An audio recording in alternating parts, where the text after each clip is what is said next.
জন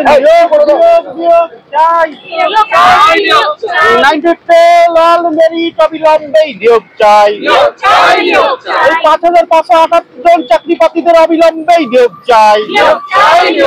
2024 লোকসভা নির্বাচনের আগে আমাদের অবিলম্বেই নিয়োগ চাই। ধর্নারত চাকরি প্রার্থীরা অবিলম্বে নিয়োগ চাই। SLST 92 অল মেরিট অবিলম্বেই নিয়োগ চাই। 5টি বছর পুরে ছাই যোগ্যরা সব ঘর না চাই অবিলম্বেই নিয়োগ চাই। ছিল দিদির প্রতিশ্রুতি অবিলম্বেই নিয়োগ চাই। এই যোগ্য প্রার্থী ধর্না করে আমরা সবাই নিয়োগ চাই। এই 92 অল মেরিট অবিলম্বেই নিয়োগ চাই। 92 অল মেরিট অবিলম্বেই নিয়োগ চাই।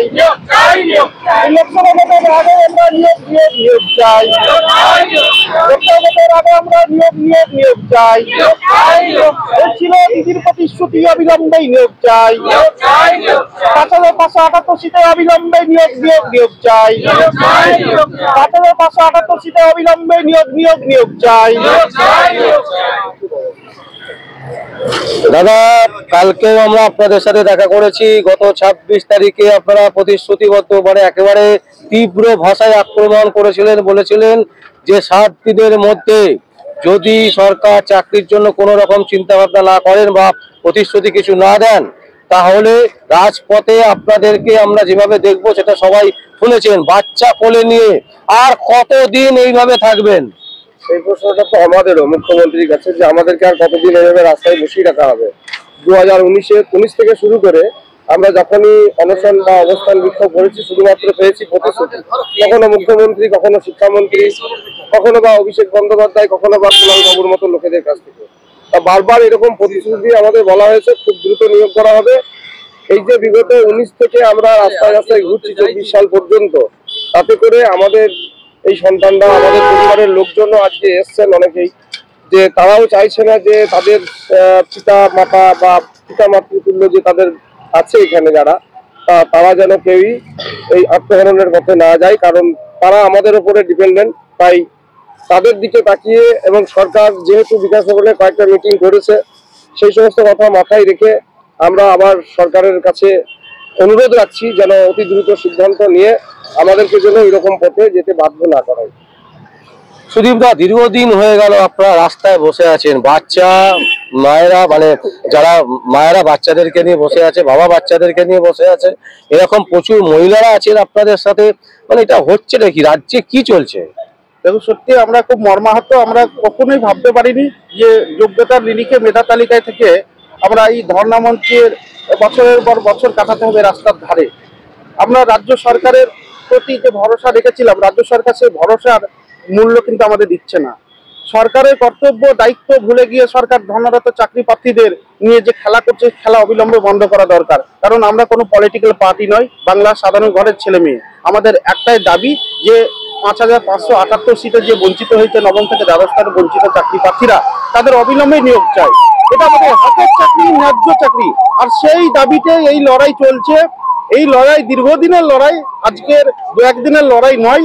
রাজ্যের মুখ্যমন্ত্রী থেকে শুরু করে এই রাজ্যের সরকার এবং বাংলার সমস্ত মানুষ এই বিষয়টি অবগত হয়েছেন যে অবৈধ বড় অংশ চাকরি প্রার্থীরা বঞ্চিত হয়ে ধর্ণা করছেন। কিন্তু রাজ্য এই যে ধর্ণা চলছে, যারা আজকে বিভিন্ন জায়গায় বিভিন্ন ইস্যুতে ধর্ণা করেন, বিভিন্ন রাজনৈতিক সংগঠন হতে পারে, তারা যদি আমাদের ধর্ণা, এতদিনের ধর্ণা, এটাকে যদি গুরুত্ব না দেন, তাহলে তারা যে আগামী দিনে বা যে ধর্ণাগুলো বিভিন্ন জায়গায় করছে, সেই ধর্ণা তো গুরুত্ব বাংলার জনগণও দেবে না। একটা আন্দোলনকারী হিসাবে আর একটা আন্দোলনকারীর যে দাবি, সেটা যদি ন্যায়সঙ্গত হয়, সেটাকে মানে মান সম্মান দেওয়া উচিত। আমরা কিন্তু সরকারের কাছ থেকে সেটা পাচ্ছি না।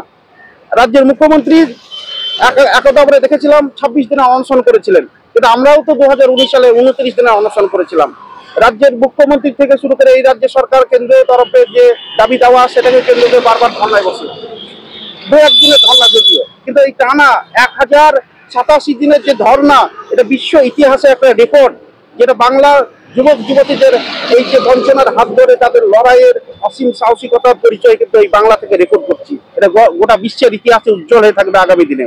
আমাদের দাবিটা পূরণ করুক সরকার। আমরা চাইছি সরকারের কাছে আন্তরিকতা। ওনারা বারবার মুখে বলছেন, বহু আশ্বাস দিচ্ছেন, এবং আমাদের নিয়োগ দেবো না কখনোই বলছে না, হ্যাঁ দেবো করে কয়েক বছর কাটিয়ে দিচ্ছে, কিন্তু সময়ের তো মূল্য আছে। এই সময়গুলো আমাদের এভাবে যদি পার করে দেওয়া হয় তাহলে আমরা কোন সময় কতদিন চাকরি করবো? আর আমাদের প্রতি সহানুভূতি নিয়ে আমরা চাইবো রাজ্যের মুখ্যমন্ত্রী সরাসরি হস্তক্ষেপ করুক। বারবার আমরা বলেছি, কিন্তু কোনো রকম সরকারি পদক্ষেপ নিচ্ছে না। আইনি জটিলতা কোথাও নেই। সরকার যদি মনে করে এই যে নিয়োগ প্রক্রিয়া 1 থেকে 2 সপ্তাহের মধ্যে সমাপ্ত হবে বলে আমরা মনে করি চাকরির মধ্যে থেকে। বিরোধী দলনেতা শুভেন্দু অধিকারী কি কোনো প্রতিশ্রুতি দিচ্ছেন? এবং বিরোধী এখানে সংগঠনগুলি তো নিয়োগ দেওয়ার কেউ নেই। ওনারা দেখাতে পারেন যে বঞ্চিত, যারা বঞ্চনার শিকার হয়ে রাজ্যে লড়াই করে, তাদের দাবি যদি ন্যায়সঙ্গত হয় তাহলে বিরোধী সংগঠনগুলি সেই দাবিকে যদি না মানা হয় তারা তাদের পাশে দাঁড়ায় এবং যে সরকার থেকে সেই সরকারের বিরুদ্ধে তারা সওয়াল করেন, সরকারকে চাপ সৃষ্টি করেন তাদের দাবি মেনে নেওয়ার জন্য। সেভাবেই বিভিন্ন সংগঠন আমাদের পাশে দাঁড়িয়েছেন। এখানে 14টি কেন্দ্রীয় যে সংগঠন, রাজ্য এবং কেন্দ্রীয় সংগঠন 14টি আমাদের রাজনৈতিক দল পাশে দাঁড়িয়েছেন। 137টি অরাজনৈতিক সংগঠন দাঁড়িয়েছেন। এছাড়া বিভিন্ন ধর্মীয় সংগঠন তারা সাম্প্রদায়িকতার ঊর্ধ্বে উঠে চাকরি প্রার্থীদের পাশে দাঁড়িয়েছেন। আমরা সমস্ত সংগঠনের সহযোগিতা পেয়েছি এবং 2-1টি সংগঠন বাদ দিয়ে বাকি সংগঠন চাইছেন যে বঞ্চিত চাকরি প্রার্থীদের নিয়োগ হোক। আমরা রাজ্য সরকারকে বলবো যে নিয়োগে কোনো আইনি জটিলতা বা কোনো কিছু হবে না, আপনারা নিয়োগটা শুরু করুন। সরকার যদি আন্তরিকভাবে নিয়োগটা শুরু করে কোথাও গিয়ে আইনি জট বাঁধবে না নতুন করে, কারণ এরা বঞ্চিত চাকরি প্রার্থী, এরা তো নিয়োগ পায়নি। আর তাছাড়া এটা ক্যাবিনেট এই পদটা তৈরি করবে। ক্যাবিনেট যদি কোনো কাজ মানে কোনো সমস্যা সমাধানের জন্য শূন্যপদ তৈরি করে, সেই ক্যাবিনেটের কাজের ওপর আদালত হস্তক্ষেপ করতে পারে না, সেটা ভারতীয় সংবিধান অনুযায়ী আমরা সকলেই জানি। সেহেতু ক্যাবিনেটের সুপারনিউমারি পোস্ট তৈরি করার ক্ষমতা আছে এবং রাজ্য সরকার মনে করলে দ্রুত আমাদের নিয়োগটা হয়। আমরা রাজ্য মুখ্যমন্ত্রীকে অনুরোধ করছি যে আমরা দীর্ঘদিন ধরে রাস্তায় আছি, খুব কষ্টে আছি, আর আমাদের কষ্ট দেবেন না, অবিলম্বে আমরা নিয়োগের প্রক্রিয়াটা শুরু করুন। লোকসভা সামনে চলে এসছে, আপনারা বলছেন যে লোকসভার আগে রিক্রুটমেন্ট দিতে।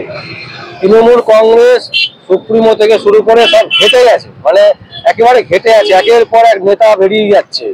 এই জায়গায় দাঁড়িয়ে লোকসভার আগে যদি কোনো কিছু করে না করে তাহলে আপনারা কি পদক্ষেপ নেবেন? দেখুন, আমাদের এই লড়াই আজকের লড়াই নয়। 2016 সালের ক্যান্ডিডেট বঞ্চিত হয়ে 2024 সাল পর্যন্ত কন্টিনিউ ধারাবাহিকভাবে আন্দোলন। আমরা কোনোভাবেই হার মানিনি। আমরা এই বাংলার কৃষকের সন্তান, কখনোই হার মানবো না। এই লড়াই আমাদের দীর্ঘজীবী হতে পারে, কিন্তু এই লড়াইয়ের সাফল্য নিয়েও আমরা বাড়ি ফিরবো। আমাদের হারানোর কিছু নাই, সব যা কিছু সব হারিয়ে ফেলেছি। এই রাজ্যের ছেলে মেয়ে যারা সর্বশান্ত হয়ে পড়াশোনা করে, সমস্ত বহু টাকা খরচ করে ডিগ্রি অর্জন করে চাকরি পরীক্ষায় বসেছে, তার সমস্ত জিনিসপত্র যদি সেটা বিক্রি করতে হয় সেটাও করেছে, কিন্তু তাদের টার্গেট ছিল যে আমাকে একটা চাকরি করতে হবে আমার সংসারে হাল ফেরানোর জন্য। এই বাংলার ইতিহাসে আমরা দেখবো, ভারতবর্ষ স্বাধীনতার পরেও আমাদের এই চাকরি প্রার্থীরা অনেক পরিবারে একটা চাকরির পর্যন্ত ঢোকেনি। তাদের কি আশা আকাঙ্ক্ষা নেই যে স্বাধীন ভারতবর্ষে আমরাও আমাদের পরিবারে চাকরি ঢুকুক, আমরাও একটু ভালোভাবে বাঁচতে চাই? ধনী দরিদ্রের তফাৎটা চিরদিনই কি থাকবে রাজ্যে? আমরা রাজ্যের মুখ্যমন্ত্রীকে প্রশ্ন করতে চাই। তাহলে বাংলার যারা দরিদ্র শ্রেণীর মানুষ, তারা যদি তাদের কায়িক পরিশ্রম করে, তাদের ইনভেস্ট করে, তারা যদি পড়াশোনা করে চাকরির যোগ্য হয়, তাদেরকে যদি বাদ দেওয়া হয়, তাহলে চিরদিনই গরিব গরিব থাকবে আর বড়লোকই থাকবে। তাহলে এই ডিভাইডটা কি রাজনৈতিক দিক থেকে করা হচ্ছে? এটা আমাদের প্রশ্ন। দিদি, আপনাকে বলছি যে আপনারাও তো বহুদিন ধরে মানে এখানে আন্দোলন করছেন।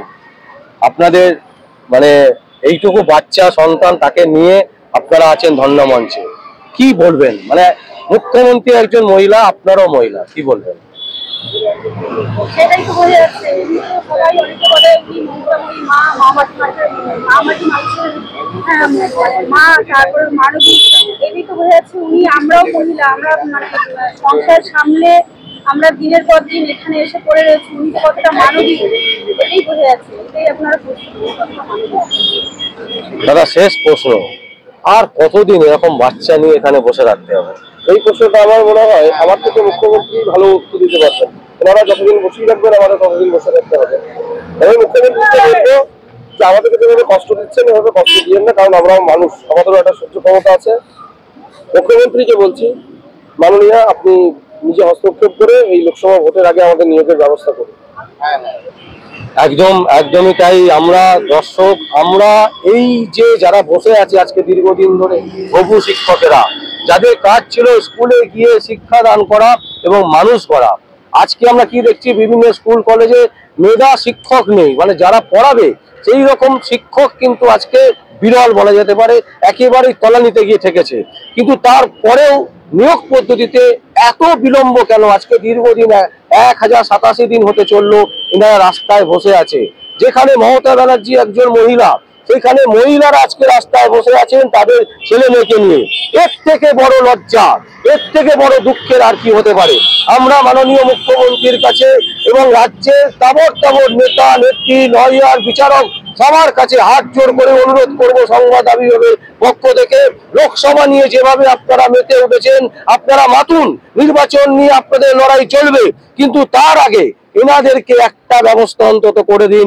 এই দাবি, এই বার্তা আপনাদেরকে দিয়ে আমরা আমাদের এই সংবাদ আপনাদের সামনে তুলে ধরছি। আপনাদের যা বক্তব্য, যা কমেন্ট করার ইচ্ছে হবে আপনারা অবশ্যই আমাদের কমেন্ট বক্সে কমেন্ট করবেন। আর দেখতে থাকুন পরবর্তী সংবাদ আবির্ভাবে। আমার নাম বিশ্বজিৎ পাল, সংবাদ আবির্ভাবের জন্য।